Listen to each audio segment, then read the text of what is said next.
Assalamualaikum warahmatullahi wabarakatuh. Bapak-bapak, ibu-ibu, para wargi sedayana anu sami linggih hormatan simkuring sakumaha anu kauningna usadayana. Puji sareng syukur ka Gusti Anu Maha Agung, calon pangaden pameget miwah rombongan parantos sumping dina acara ieu. Purawiwitan ieu pambukaan carita minangka pamuka acara ngeda panyaksan acara bade dikawitan. Pangeta calon panganten pameget miwah rombongan haturan wilujeng sumping dina tempat anyar pakarepan sarakan ke kahirupan kulawargi. Calon panganten istri sumangga garahayap calon panganten pameget miwah rombongan. Para hadirin sadayana, mangga urang sadayana sami-sami ngupingkeun sambutan di kulawargi panganten pameget kepada wakil calon panganten pameget miwah rombongan Bapak Johan dihaturanan kapayun kanggo ngucapkeun sapatah dua patah kata keur sadayana anu parantos hadir di acara ieu sareng keur mere sambutan ka calon panganten istri. Hatur nuhun pangirsa Bapak Johan selaku wakil ti kulawargi calon panganten pameget. Urang sadayana tos sami-sami ngupingkeun kata sambutan ti wakil calon panganten pameget. Saterasna kepada wakil di calon panganten istri miwah rombongan Bapak Edi dihaturanan kapayun kanggo narima sambutan ti wakil calon panganten pameget sareng ngucapkeun sambutan kana para hadirin anu sumping dina acara ieu. Mangga. Hatur nuhun pangirsa Bapak Edi selaku wakil di calon panganten istri anu parantos ngucapkeun sambutanana. Bapak sareng Ibu, alhamdulillah sambutan tina kaguapihan kulawargi panganten tos kalaksana. Para hadirin miwah para tatamu sadayana, acara urang kawitan kulantunan kalam ilahi anu bade dilantunkeun ku Ustaz Junaidi. Mangga dihaturanan. Ngaturkeun nuhun ka Ustaz Junaidi anu parantos kalantunkeun kumandang kalam ilahi.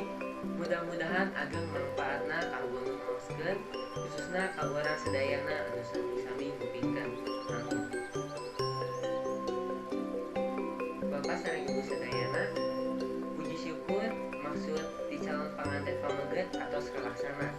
Tawis kanyaan, tawis kadede ti kulawargi calon panganten pameget mangga tiasa dipasrahkeun salah sawiosna sacara simbolis ka Ibu. Aa sareng panganten dina dihaturanan sami-sami tiasa ngodek nampi seserahan secara simbolis.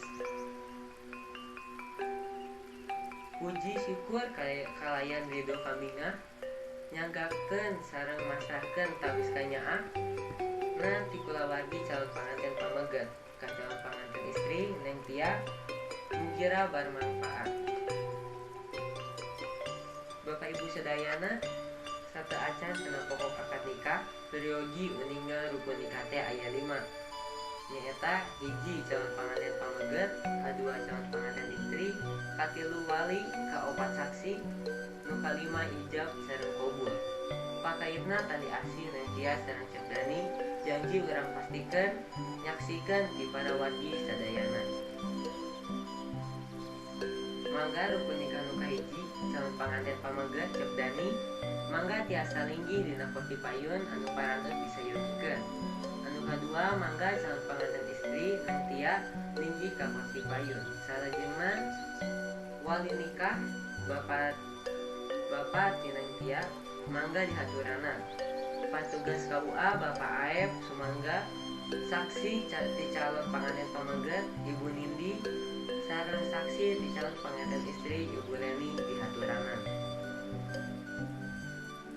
Para wargi sadayana tatali asih Neng Tia sareng Cekdani urang saksikeun sarta pastikeun upacara akad nikah sejadi kawitan sumangga pangirsa Bapak Aep selaku patugas KUA ngalaksanakeun akad nikah.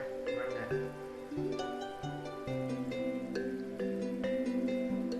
Alhamdulillah kalawan ridho Gusti akad nikah parantos rengse kalayan lancar. Acara salajengna diteraskeun kana sungkeman mangga ieu acara disanggakeun ka pangirsa Ibu Iing sumangga dihaturanan. syukur acara mugaran dugi ka akhir parantos rengse. Mugi urang sadayana aya dina panangtayungan Gusti anu Maha Suci. Kituna kanggo panganten kahuyung sadayana dilajengkeun kana doa kangge pamimpin ieu doa. Mangga pangersa Ustaz Junaidi. Puji syukur ka Gusti anu Maha Agung. Bapak Ibu sadayana parantos rengse acarana. Urang sadaya parantos aya di panuntung acara. Ti pribados salaku pangatur waktos jadi aya basa anu teu sampurna teu merenah sareng kata titi budak-budak basa